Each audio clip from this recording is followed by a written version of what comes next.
Securing access to Azure Storage accounts is a critical aspect of cloud infrastructure management. By default, Azure Storage services are accessible over public endpoints, which may not align with organizational security requirements. Azure Service Endpoints provide a secure and efficient way to extend your virtual network identity to Azure services, allowing traffic to remain on the Microsoft backbone network. In this video, you'll learn how to enable service endpoints for Azure Storage on a virtual network subnet. Hello everyone, I hope you are all doing well. I'm Manhar and welcome back to MSFT WebCast. By default, when a virtual machine in Azure accesses a storage account, the traffic goes out to the public endpoint of the storage service. Even though this traffic stays within Azure's network, it uses the storage account's public IP address. This means your storage account is technically accessible from the internet and you rely entirely on access keys and Microsoft Entra ID for security. Service endpoints change this equation. When you enable a service endpoint for Azure Storage on a subnet, traffic from that subnet to the storage service takes an optimized route over the Azure backbone and presents the VM's private VNet IP to the storage service. This lets you lock down the storage account to accept traffic only from specific subnets, effectively removing public internet access. Azure Service Endpoints allow you to secure Azure service resources such as storage accounts, SQL databases, and key vaults to specific virtual network subnets. For this demo, I have created a storage account, a virtual machine, a virtual network, and two subnets within the virtual network. Now let's begin the demonstration. Open your preferred web browser, navigate to portal.azure.com and sign in with your Azure account. In the search bar at the top of the portal, type Virtual Network.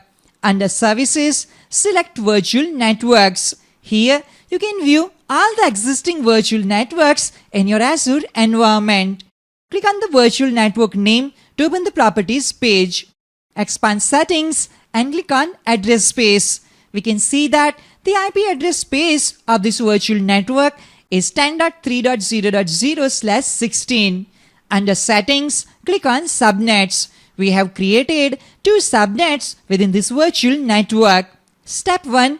Enable Service Endpoint on the subnet. Open the Properties page by clicking the subnet named Test Subnet. Scroll down until you reach the Service Endpoints section. Open the Services drop-down. Choose the service endpoint you want to enable for this subnet. For this example, select Microsoft.Storage. You can select more than one service endpoint for the subnet. Once ready, click Save and wait for the confirmation notification to appear. The Microsoft Storage Service Endpoint has been successfully enabled for this subnet. Step 2. Restrict network access for the subnet. We will add new security rules to the existing NSG to restrict access for the subnet. Under Virtual Network, click on Network Security Groups. You can also create a new network security group, but in this video, I'm using the existing one. Select Test VM03 NSG. Expand Settings and select Outbound Security Rules. Select Add to add a new outbound security rule. The source will be a service tag. Select Virtual Network as a source service tag. Leave the source port ranges as default. The destination will be a service tag. Select Storage as the destination service tag. Set the destination port ranges to asterisk. Keep the protocol as any and set the action to allow. Set the priority to 310.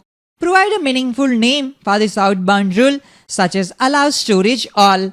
Adding a description is optional. When ready, click on Add. Wait for the confirmation notification to appear. This rule allows communication to storage. Again, select Add to add a second outbound security rule. The source will be a service tag. Select Virtual Network as a source service tag. Leave the source port ranges as default. The destination will be also a service tag. Make sure Internet is selected as the destination service tag. Set the destination port ranges to asterisk. Keep the protocol as any. Set the action to deny. Set the priority to 320. Provide a meaningful name for this outbound rule such as deny internet all. When ready, click on add. Wait for the confirmation notification to appear. This outbound rule prevents internet communication and overrides any default rule allowing outbound internet access. Now let's associate this NSG with the subnet. Under settings, click on subnets. We don't have any associations at the moment. On the top bar, click on associate. From the drop-down menu, choose the virtual network. I'm going to select test-VM03 VNet. Under subnet, we will associate it with the test subnet. After making the necessary changes, click OK. Wait for the confirmation notification to appear. This is how you create rules and associate them with a specific subnet. Enabling the service endpoint alone doesn't restrict storage access. You must also configure the storage account network settings. Step 3. Configure the storage account. In the search bar at the top of the portal, type storage. Under services, select storage accounts. Here you can view all the existing storage accounts in your Azure environment. Select Endpoint Demo ACC. Expand the data storage section and select classic file shares. This one file share in the storage account. Let's access the file share. Click on Browse. Under file share, I have created one test directory. Go back to the storage account properties page. Expand Security plus Networking and click on Networking. On Public Access tab, click on Manage. Make sure Public Network Access is set to Enable. By default, storage accounts accept network connections from clients in any network, including the Internet.